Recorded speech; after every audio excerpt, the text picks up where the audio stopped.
અનેક જગ્યાઓ પર ગેરકાયદે દબાણો ઉપર કાર્યવાહી ચાલી રહી છે। અરે એ વચ્ચે સમાચાર મળી રહ્યા છે જો પાલનપુરમાં સ્થાનિકો એક અલગ જ પ્રકારની સમસ્યાનો સામનો કરી રહ્યા છે। તેમનો સવાલ એ છે કે અહીં નેશનલ હાઈવે પર થયેલા ગેરકાયદે દબાણો હટશે ક્યારે। પાલનપુર વાસીઓ હાલ ભારે ટ્રાફિકની સમસ્યાનો સામનો કરી રહ્યા છે। એમાં પણ નેશનલ હાઈવે પરથી પસાર થવું લોકો માટે માથાનો દુખાવો સાબિત થઈ રહ્યું છે અને તેનું કારણ છે હાઈવે પર ખડકાઈ ગયેલા અનેક ગેરકાયદેસર પાક્કા દબાણો। હાલ થોડા દિવસ પહેલા જ પાલનપુર પાલિકા દ્વારા નેશનલ હાઈવે પરથી કેટલાક દબાણો દૂર કરાયા। જો કે સ્થાનિક વેપારીઓ દબાણ હટાવવાની આ કામગીરીને એક નાટક ગણાવી રહ્યા છે। તેમનું કહેવું છે કે દબાણ હટાવવાના બહાને માત્ર લારી ગલ્લા દૂર કરાયા છે। જરૂરી એ છે કે પાક્કા દબાણો દૂર કરવામાં આવે।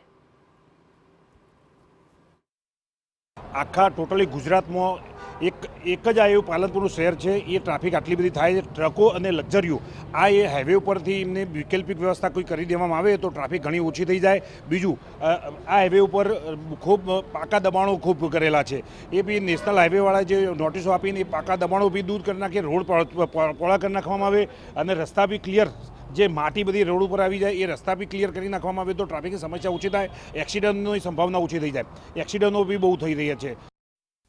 સ્થાનિકોનો આક્ષેપ છે કે ગેરકાયદે દબાણોને લીધે જ હાઈવે પર અકસ્માતોનું જોખમ વધ્યું છે।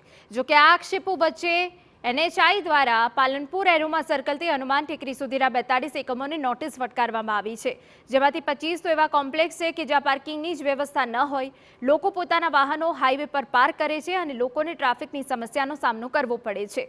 પરંતુ વેપારીઓનું કહેવું છે કે માત્ર નોટિસ ફટકારવાથી કામ નહીં થાય, જરૂરી છે કે ગેરકાયદે દબાણો દૂર થાય। નેશનલ હાઈવે ઓથોરિટી કે મનપા આ દિશામાં ધ્યાન આપે તેવી સ્થાનિકોની માંગ। 2 વર્ષ સુધી NHAI એક પણ વસ્તુનું કામ સાફ સફાઈ નથી કરી, એને મેન્ટેનન્સ કરવાનું કામ નથી કર્યું, જેના કારણે એક્સિડન્ટો થયા, ઘણા નિર્દોષ લોકોના મૃત્યુ થયા છે। એટલે અમારી આ બાબતે નગરપાલિકાને પણ વિનંતી છે કે NHAIને પ્રેશરાઇઝ કરી અને આ જે પાકા દબાણો છે, એપ્રોચ રસ્તાઓ છે, અંદરના રસ્તાઓ છે, ત્યાં પણ દબાણ હટાવવાની જરૂર છે। ક્યાંક મોટા માથાના દબાણ છે એ તાત્કાલિક હટવા જોઈએ। અહીંથી ઘરે જતે બી અડધો કલાક ઉભા રહેવું પડે છે રસ્તામાં ટ્રાફિકના કારણે। હવે તમારી શું માંગ છે?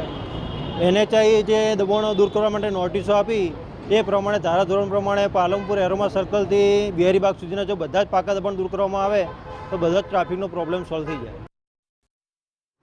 તો સમગ્ર મામલે નગરપાલિકાના અધિકારીઓનું કહેવું છે કે નેશનલ હાઈવે ઓથોરિટી દ્વારા નોટિસ અપાઈ ચૂકી છે।